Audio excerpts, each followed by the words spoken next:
Esto es Cabildeo Digital.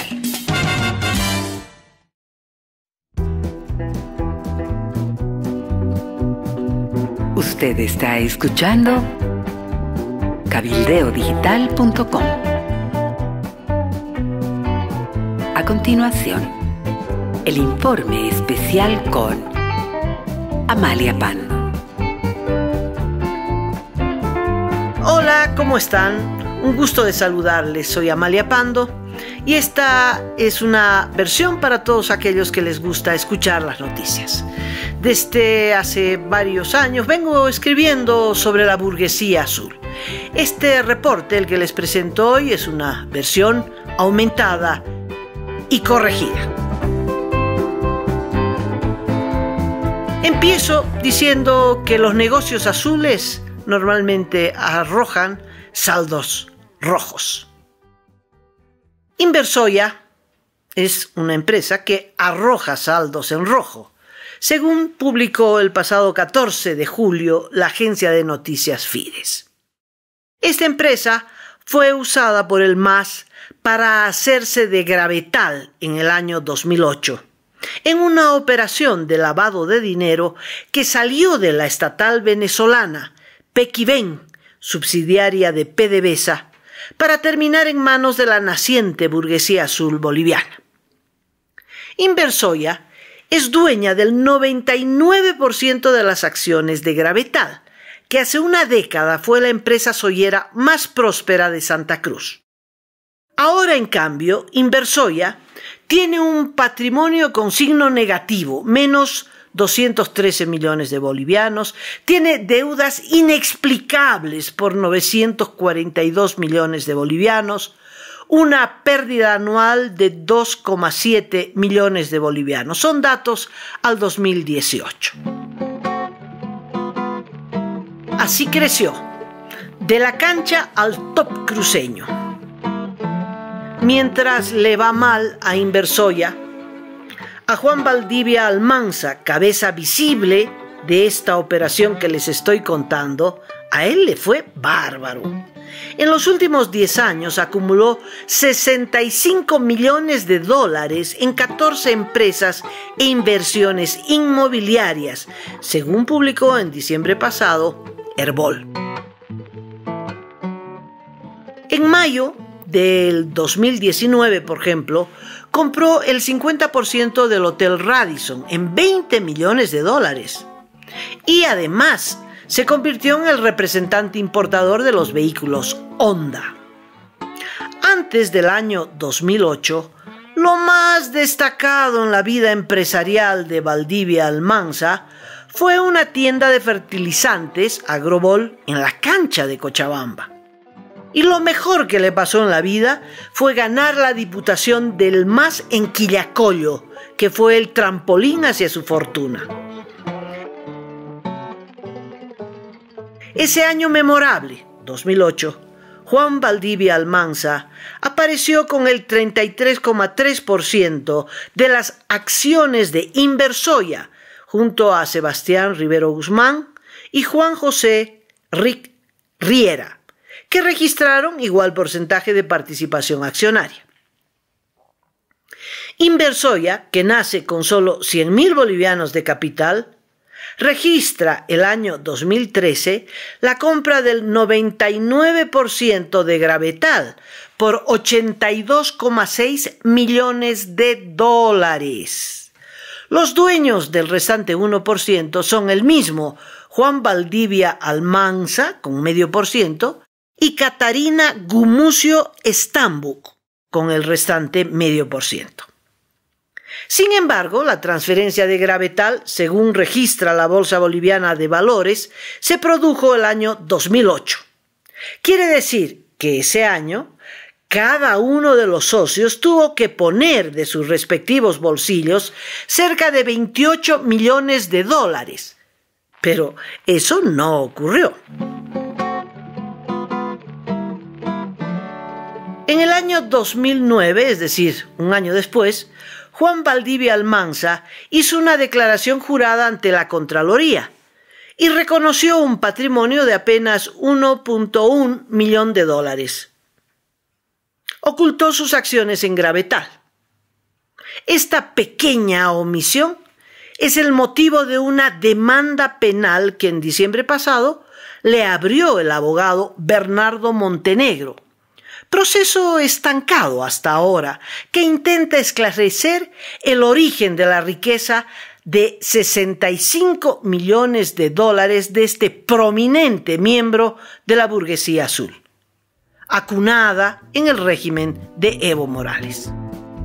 ¿De dónde cree usted que Juan Valdivia Almanza pudo acumular esos 65 millones de dólares? De Gravetal, es obvio. ¿De dónde si no? Del palo a la zanahoria.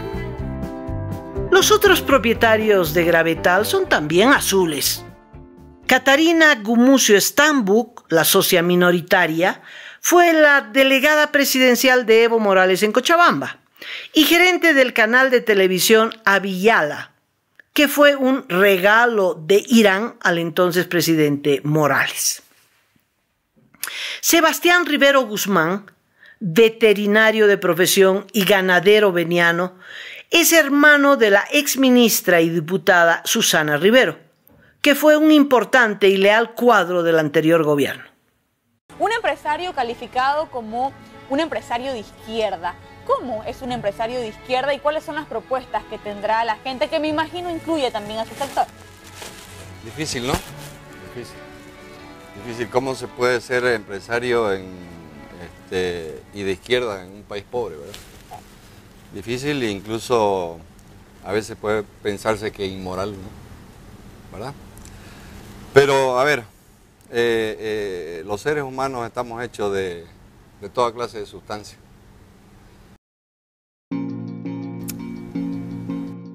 Juan José Rick, quien hasta el año 2010 fue gerente general de Gravetal, es hermano de Salvador Rick, empresario cruceño, exministro de Obras Públicas y ex embajador en el Uruguay del régimen pasado. En los primeros años de su gobierno, Evo Morales no gozaba de la simpatía de los empresarios, y menos de los cruceños. Rick fue la punta de lanza para quebrar esa resistencia que duró hasta el año 2009, cuando comenzó la persecución judicial por el caso terrorismo. Estando doblegados, Evo cambió el palo por la zanahoria y todo lo que pidieron les dio, a cambio de lealtad o al menos neutralidad política. Pero en los tempranos días del 2008, el régimen no tenía mucho para escoger. Esto explica por qué tuvo que enviar a un pequeño comerciante cochabambino que nunca antes había pisado un sembradío de soya como principal operador de Gravetal, empresa que fue montada el año 1993 por el colombiano Juan Manuel Osorio y convertida en la principal acopiadora y exportadora de Santa Cruz.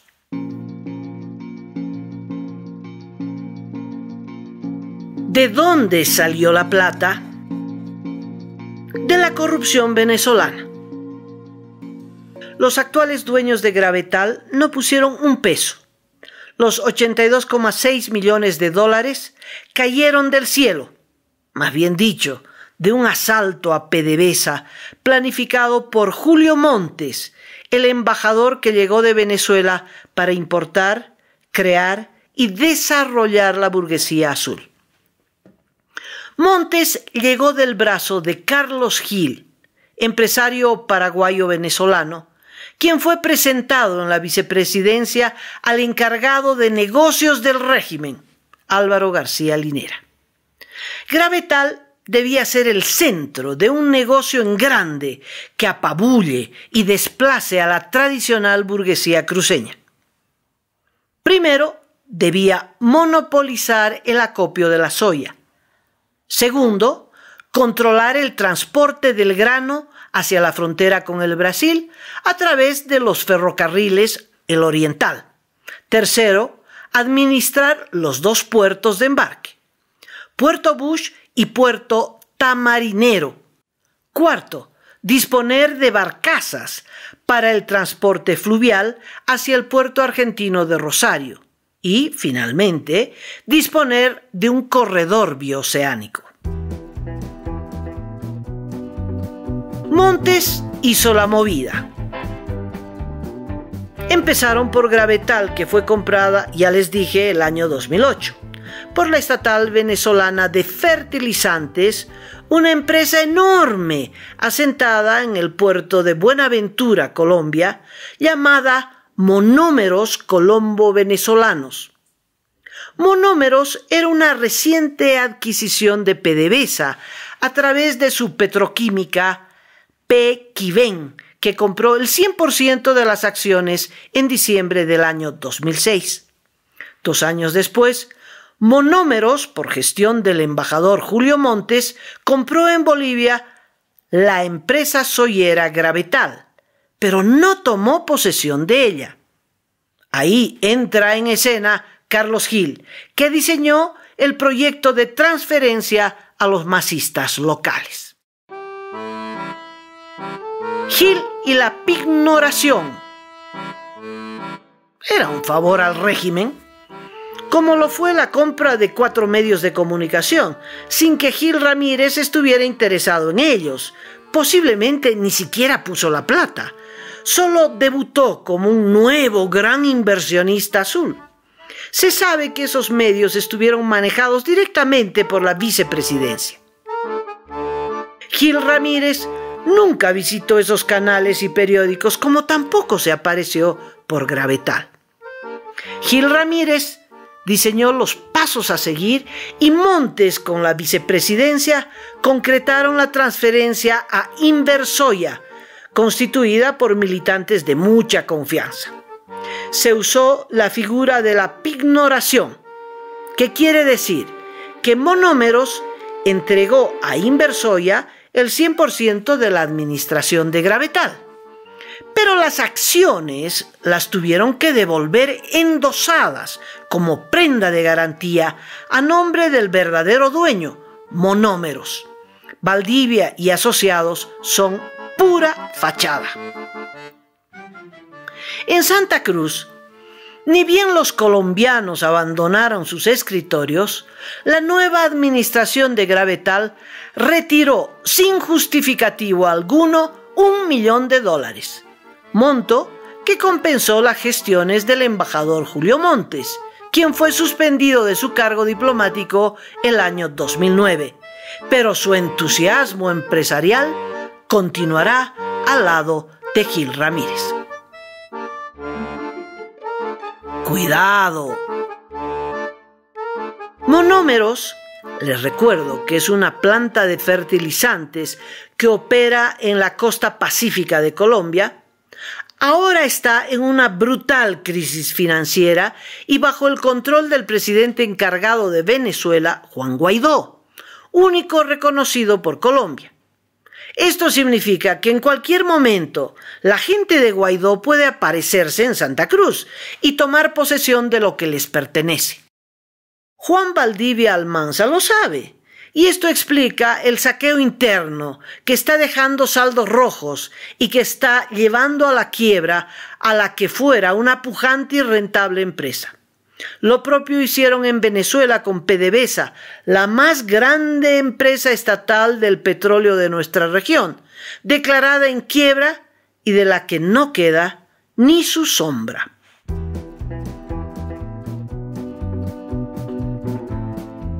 Gil y otros 50 millones. A cambio de sus favores, Carlos Gil Ramírez recibió contratos del gobierno de Evo Morales por $50 millones y además consiguió el control de las 2 empresas de ferrocarriles, Oriente y Andina, que en el gobierno de Sánchez de Lozada habían sido capitalizadas por una estadounidense y otra chilena, y sin embargo fueron las únicas que Evo Morales no nacionalizó.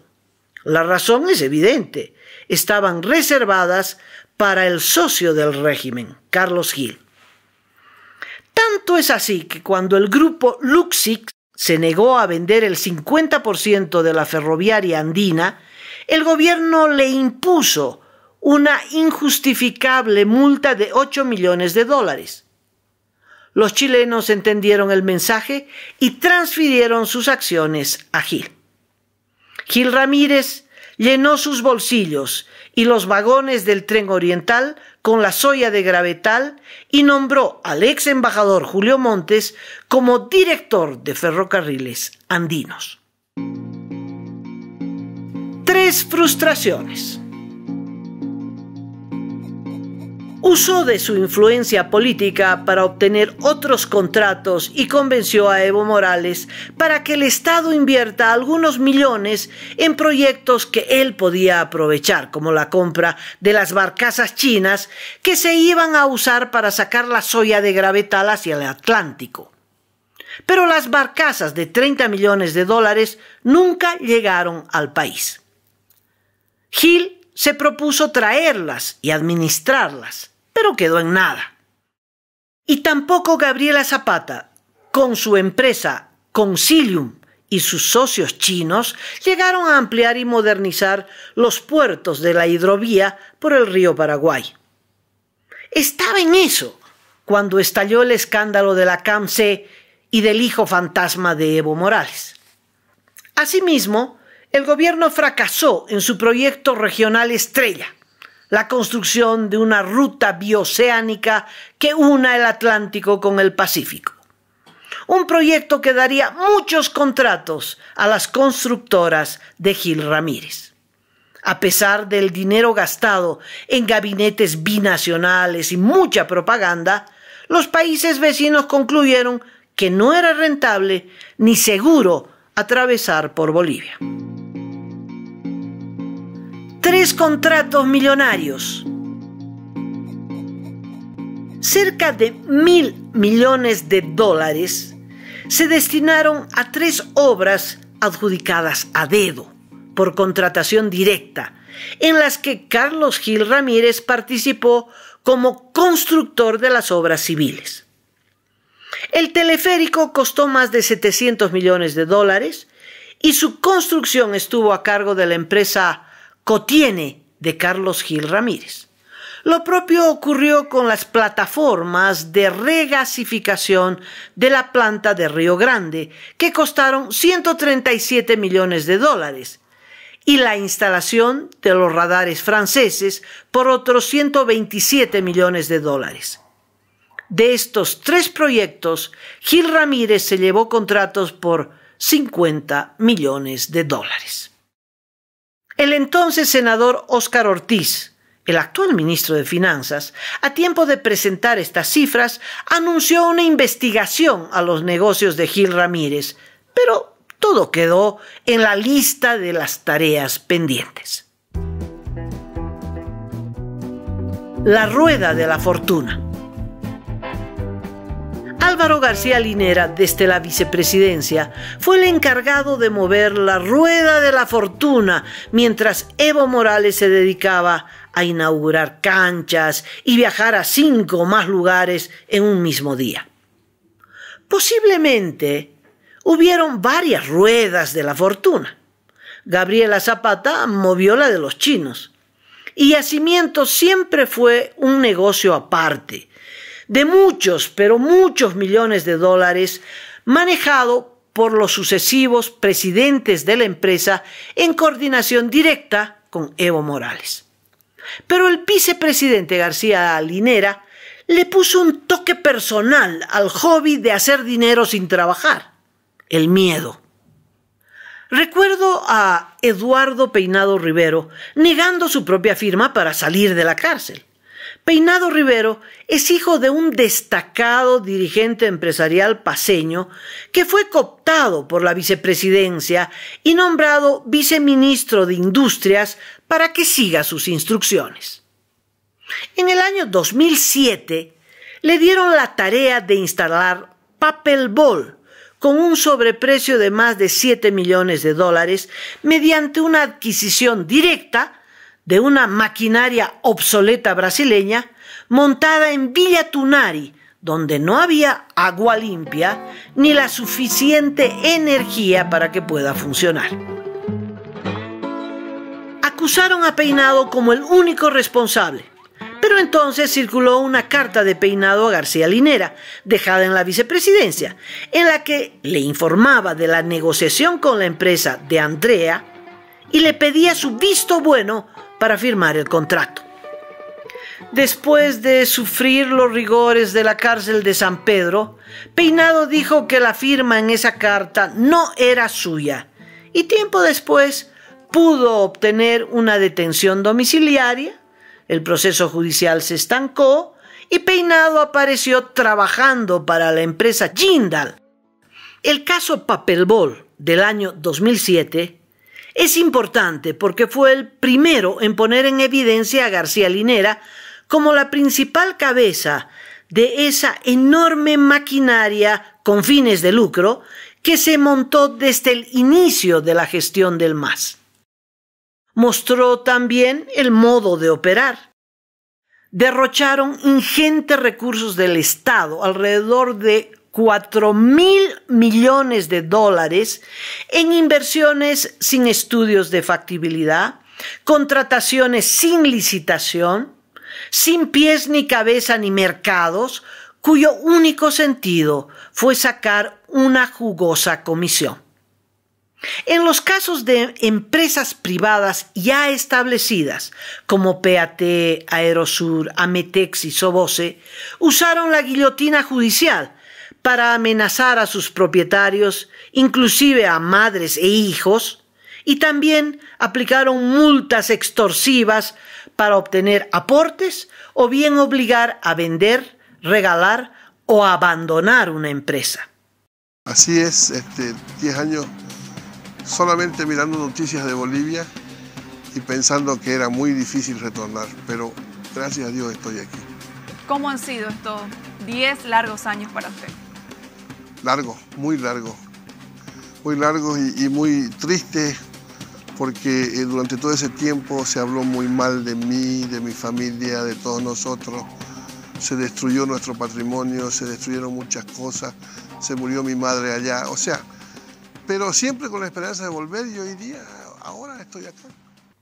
Durante 14 años, la burguesía azul fue concebida en todos los niveles de la gestión gubernamental, hay grandes y chicos, todos parásitos del Estado que se amamantaron de los contratos con sobreprecios y coimas. Millones pasaron de las cuentas del Estado a cuentas particulares. Eso permitió la acumulación originaria de capital, imprescindible para el nacimiento de cualquier burguesía. Melba Hurtado es otro gran ejemplo.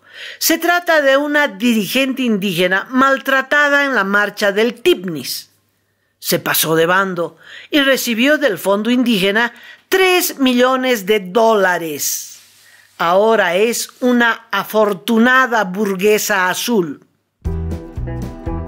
Si usted se pregunta ¿por qué en este momento los hospitales están desbordados y hay muertos en aceras y calles?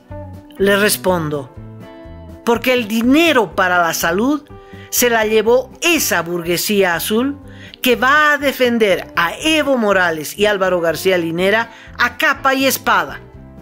Mejor dicho, a bala y dinamita. Y aquí pongo el punto final para despedirme. Será hasta un próximo informe especial para quienes les gusta escuchar las noticias. Hasta entonces.